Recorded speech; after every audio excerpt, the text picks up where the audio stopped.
Hello everyone, welcome back to computer teaching career by Rakhi Choubey. Reasoning के इस class को हम लोग कंटिन्यू करेंगे। बहुत ही इंपॉर्टेंट क्लास है ये। क्योंकि हम लोग इसमें प्रीवियस ईयर, देखो ये जो 2017 में इस बार डिस्कस करेंगे कि जितने भी क्वेश्चंस आए थे उसको हम लोग डिस्कस करेंगे। ठीक है, चलिए स्टार्ट करते हैं। ये ऑफिशियल पेपर में आए हुए सारे ही क्वेश्चन है।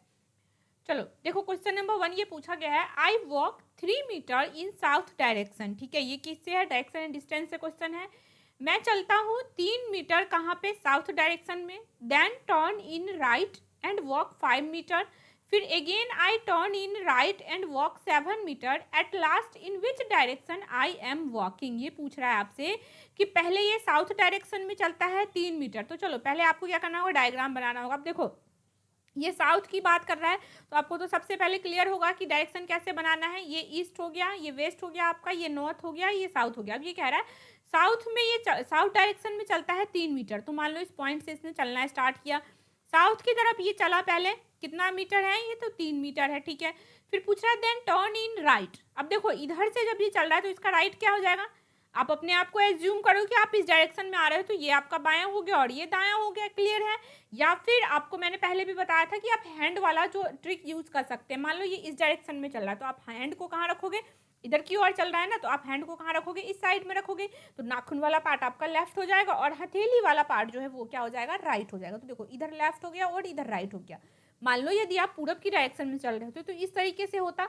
तो क्या हो गया, उंगली जो है ना, जिधर की ओर आप चल रहे होगे उधर आपको उंगली को पुट करना है। सिंपल सा कॉन्सेप्ट है। ठीक है, फिर आप ऐसे रखो तो नाखून वाला पार्ट आपका लेफ्ट हो जाएगा और हथेली वाला पार्ट राइट हो जाएगा। यदि ये समझ में आता है तो ठीक है, अदरवाइज आप अपने आप को खड़ा कर लो उस डायरेक्शन में। सीधी सी बात है। देखो इस लाइन पे आप अपने आप को खड़ा करो और आपका फेस किधर की ओर होना चाहिए? नीचे की तरफ फेस होना चाहिए। तो आपका बायां इधर होगा और दायां इधर होगा। अब इसने क्या कहा है, देन टर्न इन राइट, यानी कि आप राइट मुड़ जाओ। 5 मीटर चला अब ये। ठीक है, उसके बाद क्या कह रहा है, again I turn in right. फिर से ये दाई ही मुड़ता। अब देखो इस डायरेक्शन में चल रहा है तो इधर लेफ्ट हो गया और इधर राइट हो गया। तो again turn in right and walk कितना मीटर? 7 मीटर। ठीक है, अब कितनी देर चला? ये 7 मीटर चला है। तो अब क्या पूछ रहा है आपसे, ये eight last in which direction I am walking. देखो लास्ट में वो किस डायरेक्शन में वॉक कर रहा है? तो भाई वो किधर की ओर चल रहा है? इधर की ओर चल रहा है। ऊपर की ओर जा रहा है, ऊपर की ओर क्या डायरेक्शन होता है? नॉर्थ होता है। ठीक है, तो नॉर्थ क्या हो गया? ये सही है आपका। ऑप्शन ए जो है वो सही होगा। ऐसे ही इजी क्वेश्चंस आते हैं बिल्कुल बेसिक से, मतलब और कुछ एक ही टॉपिक को देखे गए। मैंने अपनी प्लेलिस्ट चेक कर लो एक बार रीजनिंग का, तो आपको इंपॉर्टेंट टॉपिक भी पता चल जाएगा। और बाकी ये तो अपना प्रीवियस ईयर जो ऑफिशियल पेपर में आए हुए क्वेश्चन है उसका सीरीज चला रहे हैं हम लोग। सारे आज तक रीजनिंग के जितने भी क्वेश्चन आए हुए एग्जाम में उसको इसमें सॉल्व आउट कर लेंगे। ठीक है, नेक्स्ट है, आउट ऑफ 5 फ्रेंड्स, यानी कि दो दोस्त हैं। और कितने दोस्त हैं भाई? 5 दोस्त हैं। ए इज शॉर्टर। ओके, रैंकिंग का क्वेश्चन है ये। ए इज शॉर्टर देन बी। अब देखो क्या करना है आपको, ए शॉर्टर है यानी कि छोटा है भाई किससे? बी से। क्लियर है? देन बी, नहीं सॉरी, बट टॉलर देन ई। अब बट आ गया, ये तो किसकी बात कर रहा है भाई? पहले वाले पर्सन की बात कर रहा है ना। ए क्या है? टॉलर है ई से, यानी ए लंबा है किससे? ई से। अब ये क्या कह रहा है आपसे, सी इज टॉलेस्ट, यानी कि सी जो है वो सबसे बड़ा है। अब सी से बड़ा जो है वो कोई भी नहीं है। नेक्स्ट है, D is little shorter than A. देखो डी इज, ध्यान से देखो, D is little shorter than A, यानी ये कह रहा है आपसे डी जो है वो ए से छोटा है, बट ए से बहुत ही, मतलब थोड़ा सा कम छोटा है, थोड़ा ही कम छोटा है। यानी कि डी जो है ना वो सबसे छोटा नहीं हो सकता। ध्यान रखना है, D little shorter than A, यानी डी छोटा है ए से, बट क्या है? बहुत ही कम छोटा, यानी कि ए के बिल्कुल पास में है। अब वो क्या पूछ रहा है आपसे, which one is the shortest, सबसे छोटा कौन है? तो उसने क्या पूछा है, किसके बारे में पूछा है? शॉर्टेस्ट। तो चलो शॉर्टेस्ट मतलब सबसे छोटा कौन है? तो ए, या इसमें देखो पहले चेक करेंगे फर्स्ट लाइन, इसमें छोटा कौन है? ए और बी में, तो ए छोटा है। अब ढूंढेंगे क्या कि ए से भी छोटा कौन है। क्यों? क्योंकि आपको पहुंचना किसके पास है? शॉर्टेस्ट पर्सन के पास पहुंचना, यानी जो सबसे छोटा है। सबसे छोटा पहुंचने के लिए यदि कोई ए छोटा है भाई, बी से छोटा है, तो ए उससे भी छोटा है, ए से भी छोटा कोई होगा। तो देखो ए से छोटा कौन है, तो नेक्स्ट ही लाइन में दिख रहा है ए से छोटा कौन है, यहाँ पे आपका ई है। अब ढूंढेंगे कि ई से छोटा कौन है आपका। ठीक है, तो ई से छोटा यहाँ पे कहीं पे भी कुछ नहीं दिख रहा है, यानी कि ई क्या है? सबसे छोटा है। तो ऑप्शन बी जो है वो राइट हो जाएगा। यहाँ पे क्या होगा? ऑप्शन बी अपना राइट हो जाएगा। ठीक है, कई बार बच्चे ये पूछेंगे कि देखो ए डी जो है ना वो छोटा हो सकता है। क्यों? क्योंकि डी छोटा है ए से। तो मैंने पहले ही बताया ना आपको बेटा, देखो लिटिल शॉर्टर है। लिटिल शॉर्टर मीन्स डी छोटा तो है ए से, बट ए के बिल्कुल आसपास है, और यहाँ देखो ए से ई छोटा है ना, ए से ई छोटा है, तो यहाँ पे क्या होगा आपका, ए तो है ही, है ना, ए है, ये डी आएगा और ई आएगा, इस तरीके से हो जाएगा। क्यों? क्योंकि डी बिल्कुल कम छोटा है, यानी कि डी से ज्यादा भी छोटा कुछ हो सकता है, वो कौन है, ई है आपका, तो ई जो है वो सबसे छोटा हो जाएगा। नेक्स्ट है arrange the following word in a logical sequence. Sequence है, देखो आपको क्या करना है, इन वर्ड्स को मतलब एक मीनिंगफुल वे में अरेंज करना है। तो देखो किसी चीज को काटना है, पहनना है, निशान लगाना है, मापना है और सिलना है, भाई टेलर का काम है, सीधी सी बात। देख लो यहाँ पे क्या है, दर्जी क्या करता है, वो आपको रैंकिंग करना है, पहले कौन करेगा। तो पहले सबसे पहले अपन क्या करेंगे, मेजर करेंगे, है ना, मापेंगे, तो पहले 4 आ जाएगा, फिर क्या आ जाएगा, मेजर करने के बाद देखो मार्किंग करेंगे, उसमें निशान लगाते हैं ना, तो कौन सा हो जाएगा, 3 आ जाएगा। उसके बाद क्या करेंगे भाई, उसको काटेंगे, तो क्या आ जाएगा, 1 आ जाएगा आपका। इसके बाद आप इसको सिलोगे, है ना, कपड़े को फिर सिलेंगे, तो स्टिचिंग आ जाएगा, यानी कि 5 नंबर आ जाएगा। एंड देन वियरिंग, यानी कि आप उसको पहनोगे, तो कौन सा आ जाएगा, 2। अब देखो 4 3 1 5 2 किस में आ रहा है ना, ऑप्शन नंबर बी में आ रहा है ना आपका, 4 3 1 5 2, तो ऑप्शन बी जो है अपना वो राइट हो जाएगा। चलो नेक्स्ट देखो, अ क्लॉक, क्लॉक से है, देखो कई बार कहते हैं कि क्लॉक से क्वेश्चन नहीं आता है, बट आई थिंक 3 क्लास हो चुका है अपना रीजनिंग का, और 2 बार क्लॉक से 2 बार एग्जाम में आए हुए, तो क्लॉक भी एक इम्पोर्टेंट है। क्लॉक के बहुत डीप में नहीं आता, बट ये बिल्कुल बेसिक से जरूर क्वेश्चन आता है क्लॉक से भी। अ क्लॉक शोज टाइम 4:30, ठीक है, क्लॉक में देखो घड़ी में टाइम क्या हो रहा है, 4:30 हो रहा है। If hand of minute is in east direction then hand of hour is in which direction. देखो घड़ी है, तो पहले भाई घड़ी में 4:30 तो आप बजा ही लो, है ना, देखो ये कोई घड़ी है और इसमें आपको क्या करना है, 4:30 बना है, तो आपको पहले तो घड़ी बना ही लो, और तो कोई ऑप्शन नहीं है ना। 1 2 3 4 5 7 8 11, सॉरी 10 कहाँ गया भाई, 10 11 12 हो गया। इसने घड़ी में कितना बजाना है आपको, तो 4:30 बजाना है। चलो एक बार 4:30 बजा लेते हैं अपन पहले, तो इस घड़ी में टाइमिंग देखो क्या होगा, आवर वाला तो थोड़ा सा छोटा होगा भाई, और मिनट वाला क्या होगा, बड़ी सुई होगा, यानी ये तो आवर वाला है और ये मिनट वाला। अब इसने क्या कहा आपसे कि if hand of a minute is in east direction, hand जो है ना, देखो ये वाला आवर हैंड जो है, ठीक है, हैंड का बात करें तो आवर हैंड जो है वो किसको रिप्रेजेंट कर रहा है, ईस्ट डायरेक्शन को, यानी कि ये क्या है, ईस्ट डायरेक्शन में है। तो देन सॉरी ये मिनट हैंड की बात कर रहा है ना, if hand of a minute is in east direction, यानी ये जो डायरेक्शन है ना, ये वाला मिनट, ये वाला ये ईस्ट को रिप्रेजेंट कर रहा है, तो ये आपसे पूछ रहा है ये वाला डायरेक्शन जो है ना वो कौन सा होगा, ये कौन सा घड़ी है जो प्रेजेंट में काम कर रहा है। अब एक काम करो, आप क्या करो, आप पहले एक एक्चुअल डायरेक्शन बनाओ। जब आप एक्चुअल डायरेक्शन बनाओगे तो आपको पता है इस घड़ी में डायरेक्शन क्या होगा, ईस्ट है, वेस्ट है, नॉर्थ है और साउथ है, यही होगा ना एक्चुअल डायरेक्शन, तो यही होगा।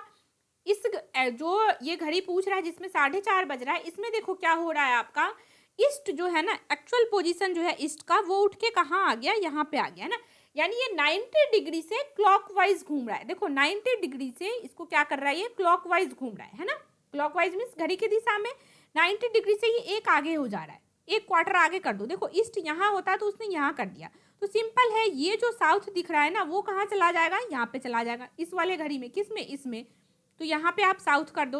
अब देखो यहाँ जो वेस्ट है ना वो कहाँ चला जाएगा, इससे एक आगे चला जाएगा, तो वेस्ट कहाँ आ गया आपका, यहाँ, और ये जो नॉर्थ है यहाँ पे उठ के वो कहाँ आ जाएगा आपका, यहाँ पे, तो वेस्ट यहाँ पे आ गया आपका कौन सा, नॉर्थ, भाई 3 के बगल में ये, ठीक है, नॉर्थ आ गया। अभी ये क्या पूछ रहा है आपसे, ये वाला जो सुई है, आवर हैंड जो है, ये किस डायरेक्शन में है, तो देखो यहाँ नॉर्थ है और यहाँ ईस्ट है, तो ये डायरेक्शन जो है वो कौन सा हो जाएगा आपका, नॉर्थ ईस्ट हो जाएगा ना, नॉर्थ ईस्ट हो जाएगा। क्योंकि आपको ध्यान रखना है कभी भी इसको ईस्ट नॉर्थ नहीं करेंगे, नॉर्थ और साउथ ही रेफरेंस में लेंगे, पहले या तो नॉर्थ होगा या पहले साउथ होगा, इधर आपका ईस्ट और वेस्ट हो सकता है और इधर भी ईस्ट और वेस्ट हो सकता है, ठीक है। तो ये क्या आ जाएगा, नॉर्थ और ईस्ट आ जाएगा, जो कि अपना ऑप्शन कौन सा सही है भाई, ऑप्शन नंबर डी सही है, नॉर्थ ईस्ट, ठीक है।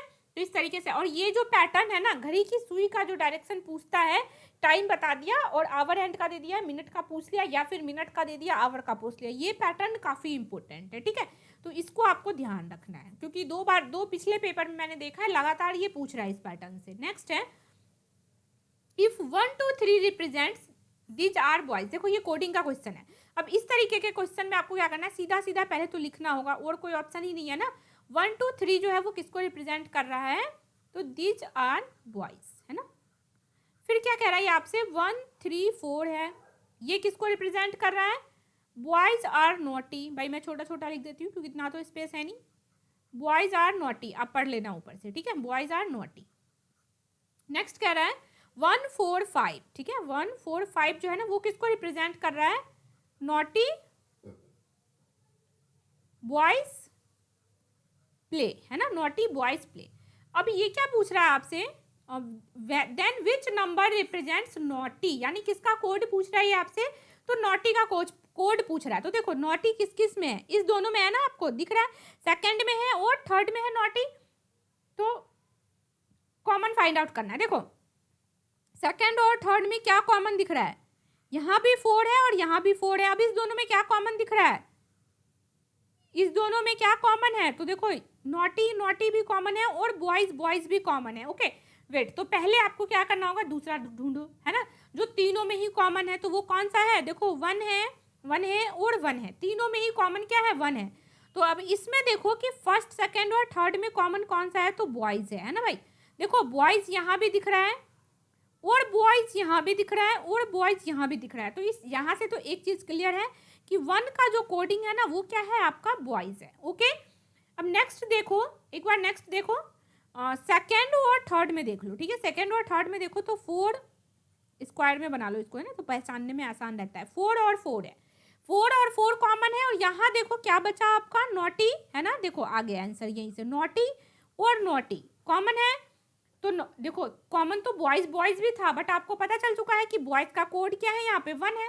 तो भाई दूसरा कॉमन क्या बचा? नॉटी, और नॉटी का 4 है, तो यानी कि 4 जो है वो 4 का कोडिंग क्या दे रखा है? यहाँ पे नॉटी दे रखा है। तो ऑप्शन 4 देखो किस में है? भाई ऑप्शन सी में है। तो ऑप्शन सी जो है वो अपना सही हो जाएगा, ठीक है। चलो हम नेक्स्ट क्वेश्चन करते हैं। ए सेड टू बी, देखो किससे आ गया? ब्लड रिलेशन से। और ब्लड रिलेशन गाइस भी आई है, मतलब सबसे पहले आप रीजनिंग पढ़ने बैठो ना तो ब्लड रिलेशन कर लेना, क्योंकि आपको हर एक क्लास में, मतलब हर एक पेपर में एक और एक से ज़्यादा 2 भी दिख सकता है आपको, ठीक है।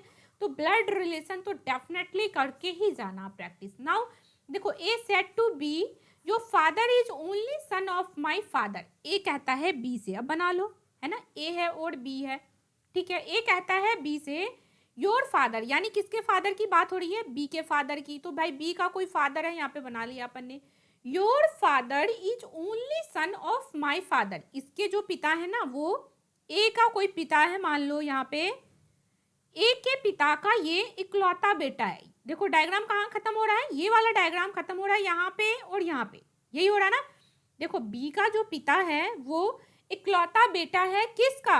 ए के पिता का। तो देखो ए का पिता ये हो गया, अब इसका कोई इकलौता बेटा बनाओगे आप यहाँ पे तो वो ए ही होगा, इसके अलावा कोई बेटा नहीं। और यही तो ये कह रहा है कि ये जो पर्सन है बी जो है वो बी के पिता इसके इकलौता बेटा है। तो कहीं ना कहीं इसको आप मर्ज कर सकते हो, यही क्या हो जाएगा?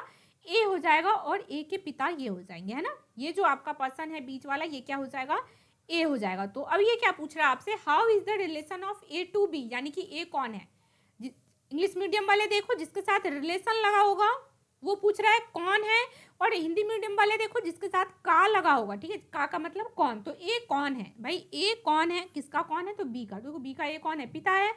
तो ऑप्शन कौन सा सही हो जाएगा? डी हो जाएगा, ठीक है। तो ये ध्यान रखना है आपको। नेक्स्ट है if code word of victory is ये and code word of war is this then तो कोड ऑफ सक्सेस पूछा, यानी कि सीधा सीधा भाई कोडिंग डिकोडिंग का है। क्या है देखो, तो विक्ट्री है भाई, लिख लो पहले, है ना, आपको तो पहले ट्रिक ही ढूंढना होगा। तो विक्ट्री है और यहाँ पे क्या है? वाई